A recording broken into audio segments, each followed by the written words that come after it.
Me okoba eba ETIRE NNI SAFOA adye edi kan ahweya etoso num. O hwe free ahweya edi kan abepem ne 9 no a. Which episode 1 to 4 no a. Ehunu say no Paa Kofi epese otukwan kopie mu nkran na okoye adwuma na nadamfo dwuma de otu ne fokyere ne se eye ese obeko ntitru mpo ene se enye wo na wokobre wo nkran na afi na wakwakwasha abrabo ase wo ho no wedie adwuma na ato ne nsade afrɛ wo nti ne kyerɛ ne kwaso ane no na ebeboa na mabibia nso atumi akonkan. Apart from that ebekwa kosi sen aso obetie na wakonkan na wakwakoye adwuma ananse afi na obebo ne yere adwoadi ama ne adie na adwoa nso begye atum ese bra adwoa fa afure ne kunu enya ne ho nkotena nkan ananse na ebesifa akọ no konso a adie na besie ade edi kan ahwe etoso num mo akwaba eba ETIRE NNI SAFOA so mesrew aya no mi adoma no so ede ama me se ne be ya mripia no a me de foforo betu bia no na wonsa aka ne ntem na atumi abo ne nyina ya kan bo atie ETIRE NNI SAFOA eniema wu mu ankasa nti mesrew nyabre na fe etie mi ade edi kan ahwe etoso enum achemade Paa Kofi ifri kwabranjwo ho abani fie odidi adwoade ya etene nchen adwoade ya Paa Kofi afedie kan asem ni kire me na mawie Paa Kofi na wawia na mezumawie afi na medidie onzo za ka asem ni kire me wonim se obi mfa didie ene kasa adwoade ya Paa Kofi pa die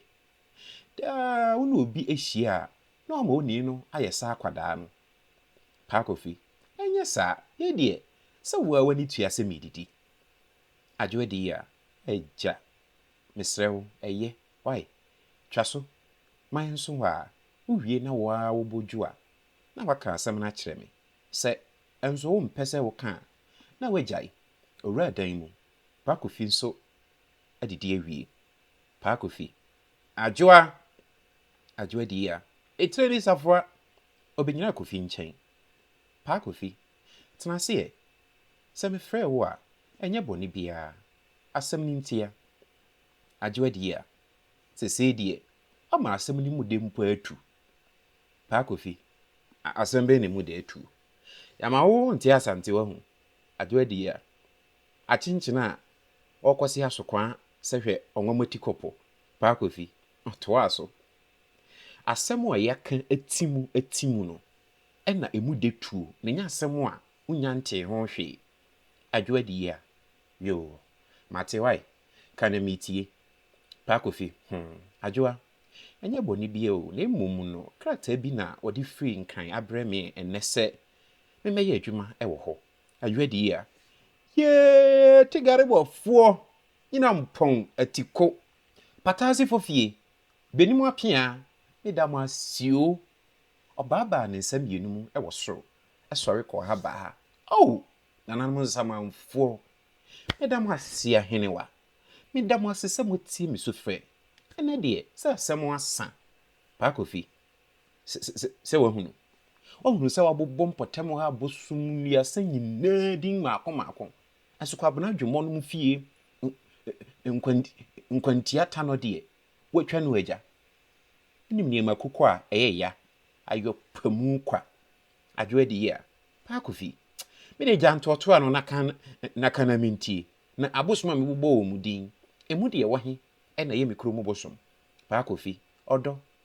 asem bi ani ho eka ne maka akye wo ihu adwoade ya ewrade ida wa se bo abeduru Kofi wa boa me abeduru ampa Paa Kofi aden na wani agise ye adwoade ya Paa Kofi na mene nyesen kroya hu be free mu da ye me kra no enya no bi ni o okwa na wasom adwo na me nsoso ehu atomi ade achi sen sache madefo ebumi asibuani okwa de a won wa wobumi akutie o won wa wobumi asibu o na ye nyina fere efri se ohunu se me ho dane ya na ofri ase ewe ho se nansan entoma a wotoma mi mekote no baabi se wamma me ntoma apo num preko Paa Kofi jaye ni enka sempa dabi na me ne kwabena dwuma edi nkomo na obu mi baby ehimie o se awo sew na wanwu bi a yechi asɛm ne hyimyie enso ma mo na hu sɛ ɛyɛ me ya jama na obu sɛ me ye krawa ahu adwo di ya na adan yesi akyeremadefoɔ ma nko ana edi nsekuru sɛ ne de asa Paa Kofi ɛno na meka ne daa no me se wo de entie yesi na hwɛ so ware wawade ɛka obi nko a anka yɛna wade asɛe enso onyame nte sɛ wo desani onyame boa yɛn na wo bɔkɔ ɛfa wo ho ɛne wo ba na menim nea mɛyɛ ama wo adwo di ya etan a wɔtan me yedie me nwura mu yie na te sɛ kuro yi mu meyi maame afie tie ko a ɛne ne ma ɛne araba kyerɛ me ne yɔnko bia afei adwo di ya ba kyerɛ bɛyɛ wadamfo pa I see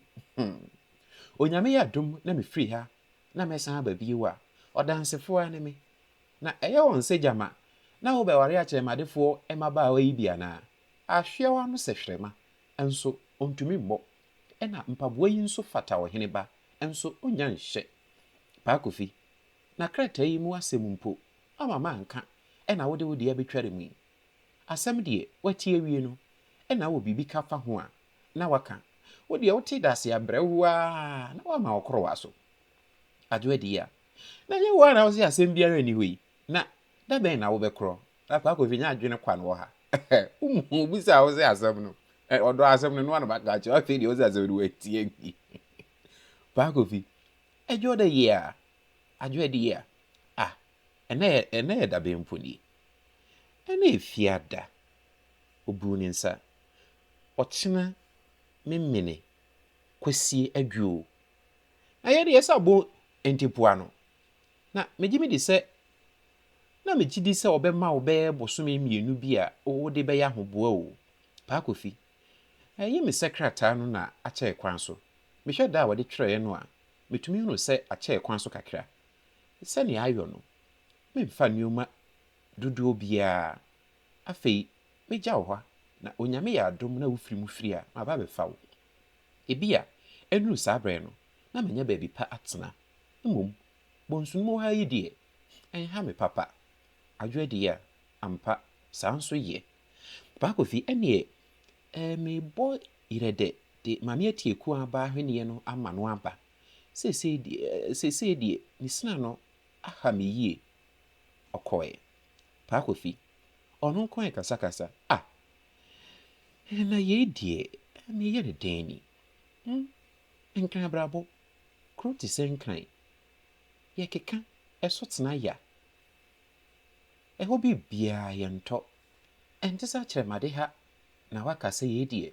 nkontomre hu hia na mefa mantukwa ha atibi ana sɛ menimako na mekwa sumesi ana obenten ho akwa akosire bi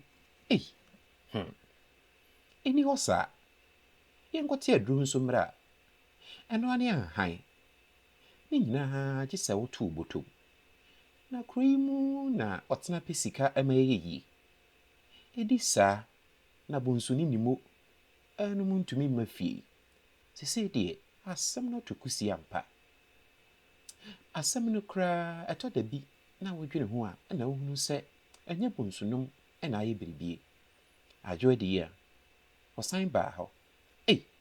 na wone hwan ni huhu yi na me sɛ jama kwabena dwemo mpo aba ha na asɛm ba bio Paa Kofi ajewa yesi asɛm foforo bi mpo enye nkran kro no a ho na medwene abunka madwene so kra ene de ne ebe bia jama na krokro be nyame ajewa de ya pa ye de yiri sɛ asɛm yi da ɛyɛ nko antina wo yesi yi na enye kwa Paa Kofi titi oka ni pani abe ka asɛm pa o se ajewa de ya me de mentini a wo ye ase efi sɛ ofiri hwe sɛ obeyi wo akɔ baabi no enye ne afi utra yeyi na wode wo kɔ kuropa mu a wo si buei Paa Kofi wo de ne ye wo de na wo ka no okonfo bɔne sɛ kuro bɛ hye a ɔno so timu bi enkyenkyenche wɔ nafe medi kan a akyɛ kra afi na waba na ɛhɔ na wo behunu adwe de ya na afi de na mete ha edi dwuma ben ede madam fu because na siga yana ko se opo awa jecheku as na otie junior na o se adwe de ya na afi de na mete edi dwuma ben manya kropa mu ekwa a na mete a kyeremade paa hwehwe ensuma bi etu kɔ bi de besema yenko da na misuro adwe de ya no ntruba ensuma tu kɔ a bi besema yenko da very home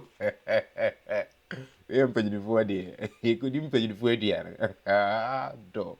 esi ne sutobri emu be da pa ensuma tu Paa Kofi yenko ate na na be chime Paa Kofi na se udwani nyame a wo hye na se adwe de ya dimirika ekɔhye dan mu na Paa Kofi nso toa no agro no aso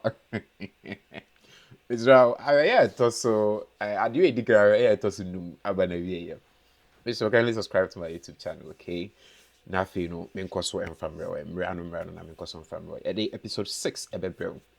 me kire ahwe a etoso ensia ebebrew na fe no wahu nia ebekɔ na wahu sesese no Paa Kofi nkran kɔ no obekɔda ben na wɔkɔ a kire hu nsensem no ebekɔ akosi da ben sese ya ne yira ya tum de na kyese ne kora no Michelle akwa media asase back in Kansem na megidi se benyamre pi na fe wati na bibia nso timi akonkan frame obi de show frame amanfo betimi aframe Mr. Kamafo na me won show na ekoso eti